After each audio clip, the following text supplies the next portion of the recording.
What I'd like the GOP to do is realize that the 60-year period of libertarian dominance in the Republican Party ended with 2016. 2016 was itself a reversion to an earlier noble Republican Party of Eisenhower, TR, and Lincoln. Progressivism meant something different to Republicans back in the day. What it meant was we shouldn't let the Democratic Party or the left be the sole agent of change, because they'll get it wrong. And it meant mobility. Your kids will have it better than you would. That's the American dream. It was invented by Abraham Lincoln, so this is really a plea for a classic Republican Party, historically. Frank Buckley is a foundation professor at the George Mason University Law School. He's taught there for over 30 years.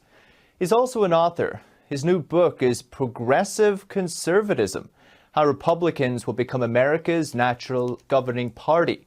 Buckley's vision of progressive conservatism is based on three promises: economic and social mobility, a corruption-free country, and nationalism. Professor Buckley, great to see you. Thank you for having me. Professor, so progressive conservatism, are you contrasting that with a more libertarian style of conservatism where government plays a bigger role? Well, I am, in fact. What I'm doing is I'm hearkening back to an earlier Republican Party, and I'm drawing comparisons with the Trump movement. But that earlier party, historically, is what the GOP was. It was the party of Lincoln, Teddy Roosevelt, and Dwight Eisenhower. And Ike said the Republican Party has to be progressive or it's nothing. Now, what happened after Ike was a turn to the right, and there was a correction in the Trump movement. So I'm trying to tie it all together, and I'm making a case for progressive conservatism as something noble, American, and something which everybody can get behind. So it may sound odd, but it makes sense to me. Can you define progressivism for us? Yeah, so let's start by getting some clarity about progressive. The word right now has been taken over by the left, but if you look at their issues, it's pitting one race against another, one ethnic group against another, shutting down free speech. There's nothing progressive about that. That's completely anti-modern. Progressivism meant something different to Republicans back in the day. What it meant was we shouldn't let the Democratic Party or the left be the sole agent of change, right? Because they'll get it wrong. So we're going to start by recognizing things need to be done by government, and we're going to come up with good answers. So that's what progressivism meant. It's a term that invites us to think of American history in a different way. As opposed to North versus South, think of American history in terms of West versus East. So West, and I'm from the West, West meant Republican virtue as opposed to a corrupt East. And it meant mobility. Everybody's going to be able to get ahead. Your kids will have it better than you would. That's the American dream. It was invented by Abraham Lincoln. So this is really a plea for a classic Republican Party, historically. If you were to crystallize it for people, your vision of progressive conservatism today, if the Republicans were to tomorrow have a magic wand and have all the levers of power, what are the three first changes you would have them make? Well, immigration's a big one. It was a big one in 2016. It remains a big one. Right now, I'm in favor of economic and social mobility, but we're importing immobility through our immigration laws. The change is one in which we should be admitting people, and I like immigrants, I'm one of them, we should be admitting people on the basis that they'll make regular Americans, American citizens, better off. There's no mystery about how to do it. It was pioneered in Canada, exported to Australia. It's something that Trump got behind, so a reform of immigration laws would certainly be one of them. Corruption is an issue that the GOP gave away to the Dems, all right? And, you know, the GOP is not called the stupid party for no reason. How stupid is it to let Nancy Pelosi pass herself off as corruption-free? What we should be doing is taking a close look at regulating K Street, the lobbyists, which means shutting down some of their contributions to elected politicians, and also closing the revolving door between K Street and Congress. Right now, Congress is something of a farm team for K Street, and that opens the door to corruption. So that's certainly something we should be doing. I would also take a close look at regulatory reform, because if we're talking about mobility, that gets in the way of people working their way up. So a party that is in favor, as Lincoln was, of everybody having a shot at getting ahead would adopt those kinds of policies.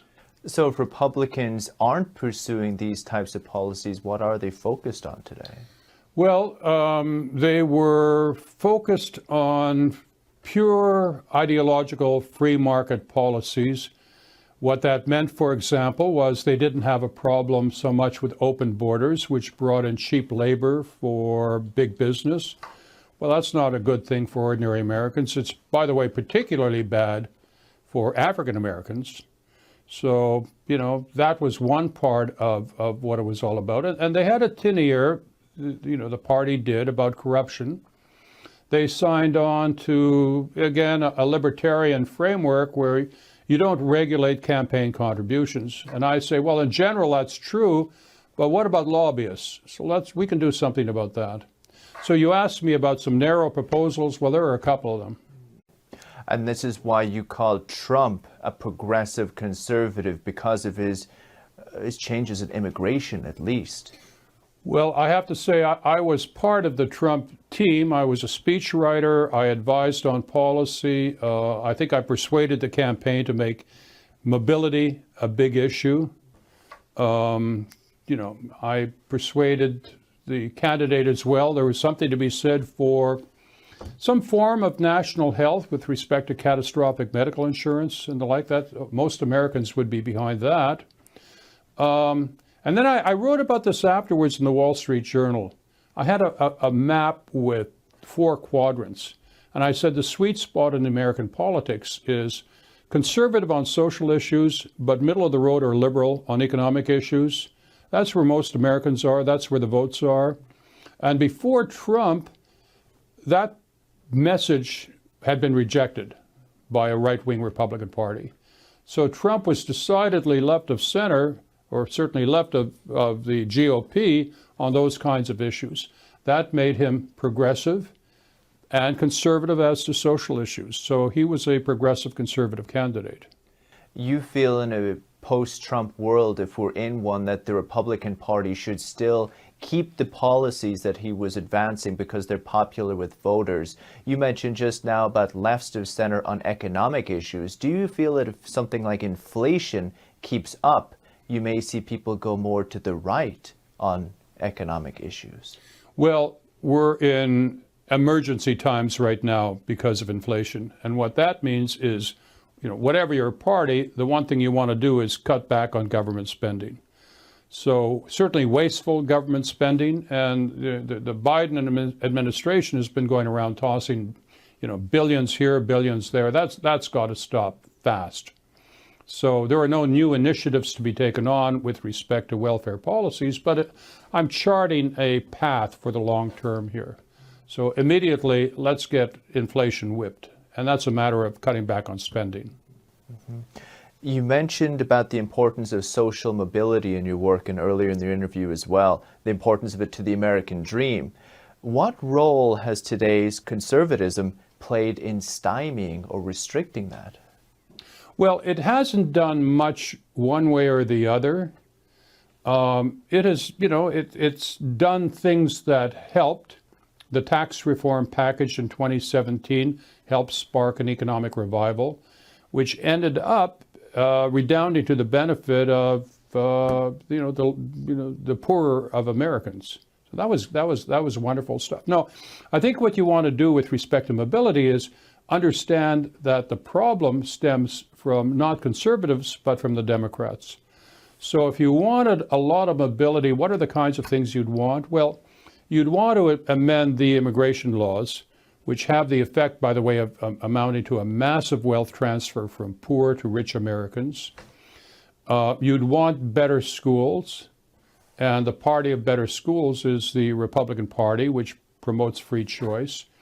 You'd also want to address the regulatory mess, the overburdensome regulatory state we're in, because that gets in the way of people moving up. So there's already a lot of overlap between Republicans and what I'm describing as a mobility agenda. Where I fault the conservatives is in not going after the Dems and saying, look, you guys talk about mobility and equality, but you know what? You're the guys who caused the problem, and you're really just a bunch of stinking hypocrites. Because in a recent interview, you had said that there aren't really any congressional lawmakers who are in the image of your ideal progressive conservative. Why is that? I don't think they figured it out, but I think they will, because they're going to be nudged in that direction by the voters. So a candidate at the presidential level who wants to get ahead is going to be saying to himself, look, thank God Trump is gone, but there are all those Trump voters, the people he brought to the party, and what do I do to attract them? And I think what they'll be saying to themselves is the secret was that upper left quadrant, socially conservative, economically liberal. And that's where they'll be. How about the conservatives who say that a lot of the problems we see at the moment, particularly economic problems like we touched upon, are caused by the government because the government is too big, and in fact we should be reducing the size of the government? How does that align with your progressive conservatism? Well, it's true in many respects where the government we're doing that which it shouldn't be doing. But from Lincoln on, progressive conservatives thought there are actually things the state can do to promote mobility. Lincoln was not a complete right-winger in that sense. Lincoln was somebody who thought, with his Homestead Act, with his land-grant colleges, that there's a role for the state in making people mobile. So, yeah, let's be prudent and recognize there are those things the state can do. Do you imagine the government reducing in size or expanding? Well, I think initially it has to reduce in size relative to Joe Biden and the crazy spending that's been going on the last couple of years. Our big issue right now is inflation. Now, one thing about the kind of conservatism I'm describing is it's not theoretical, right? It's open-ended. It's looking at the problems day to day, and it's addressing them.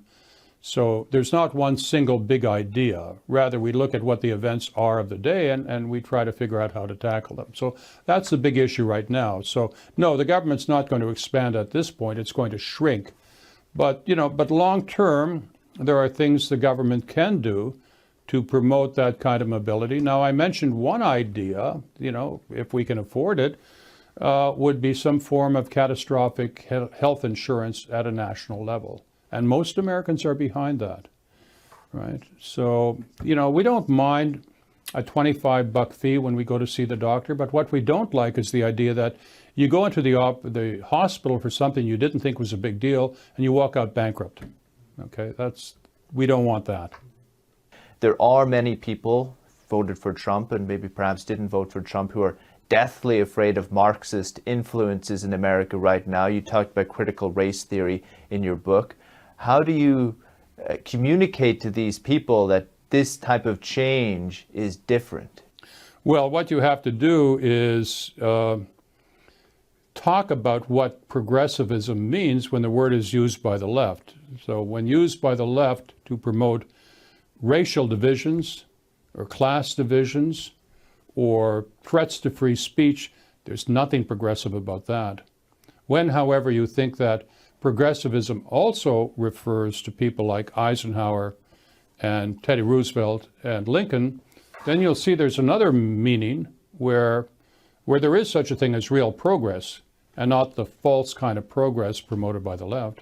In the book, you referenced how progressive conservatism could be seen by many as an alternative to socialism. Well, exactly. I mean, we've avoided socialism up to now. Marx had a problem with that. In Marx's view, and he's writing in the 1850s, he's looking at America and he's saying, on my theory, America is the most advanced capitalist society, and yet it doesn't have a labor movement. It's not going to be ripe for socialism. How come? And he said the answer is mobility. people don't feel that they have to invest in socialism if they think they can get ahead and their kids can get ahead. The problem is what happens when we stop being mobile. When we stop being mobile, then socialism can look attractive to a lot of people unless progressive conservatives offer something better in terms of a real mobility agenda. Are there other countries you look to as a reference? There are other countries that beat the pants off us in terms of mobility. There are countries like Denmark in particular, and Canada, and getting there would amount to adopting things which are more progressive and also more conservative. So for example, in Denmark, they have a more progressive healthcare system. They also have a more conservative immigration system. So it'll be a little bit of both. So if you're just looking at promoting mobility, i.e. the American dream, there's a combination of things which are on both sides, progressive and conservative. How difficult would it be to implement them given America's size? Well, we are thankfully a federation, right, where decisions are made, important decisions are made at the state level, and nobody wants to touch that. That's been a great thing for America. But there are also things that can be done at the national level. So, and I've described one of them. I mean, there are a few things, campaign finance reform, some form of catastrophic medical. I also suggested some relief for overburdened students with their debt loads for their college tuition. So, there are a variety of things you can do. And at the same time, you should remember that it's important to defend the conservative values, the social values of the country. Now, there's not much that any government can do to reform morals. I mean, any plan to reform the morals of a country is plainly imaginary. But yet there are things we can do to make it worse. And we've done some of them. So we have to look carefully at that. Does it align with the founders' vision, do you feel? Oftentimes we hear criticisms towards, the likes of Roosevelt or Eisenhower that while they expanded the government, they didn't necessarily do it according to the Constitution, or it's debatable whether the federal government should be this size. Under your vision of progressive conservatism, how does that stack up? Well, I don't have a vision which embraces a radical change to the Constitution or to the Supreme Court. I teach at a law school, and you get a lot of law review articles saying things like, all we have to do is amend this part of the Constitution. I think, well, that's great, but, rot's a ruck. It ain't going to happen, not in my lifetime. What Eisenhower did was he signaled that the Republican Party would make its peace with the New Deal. Okay, and up to that point, the GOP had not done that.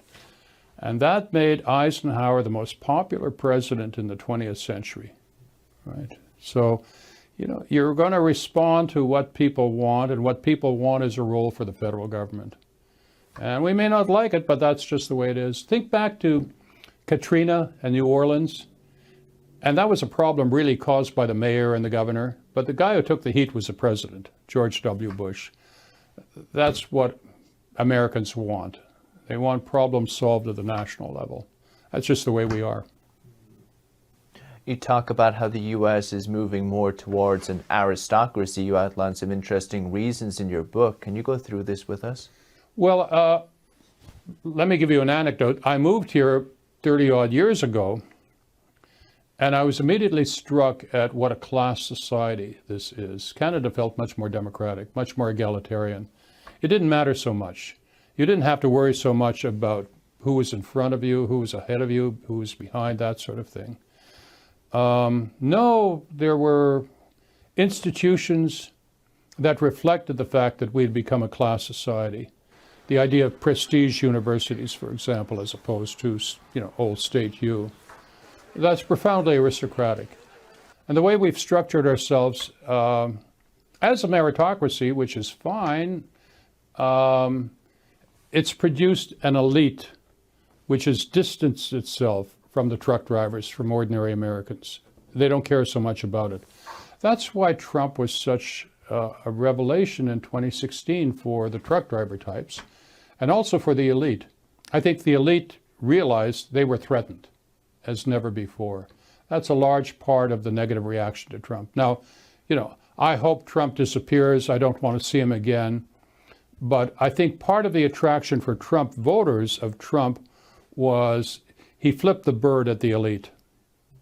Who exactly are the elite in your eyes? Well, they're the upper 10% of lawyers and lobbyists and academics and people who have distanced themselves from the concerns of ordinary people. If you remember the elite, there's no such thing as inflation, for example. You don't worry about it. It's not going to, you'll notice differences in price. You won't care, okay? You're removed from the concerns about ordinary Americans. You read about jobs disappearing from the Rust Belt, and that's about other people. It's not about you. Your job is secure. You're insulated from change. But there's a whole bunch of fragile Americans below the top 10%. They aren't insulated from change. They're the people who are dependent on the government getting it right. And they've been largely abandoned. They were told they were deplorables by Hillary Clinton, and they were told by Obama that the jobs aren't coming back. And so they said, right, okay, we see where you're coming from, and we're not going to be voting for you. So what's your final word? Well, I want the country to unite around a vision of what's good for America.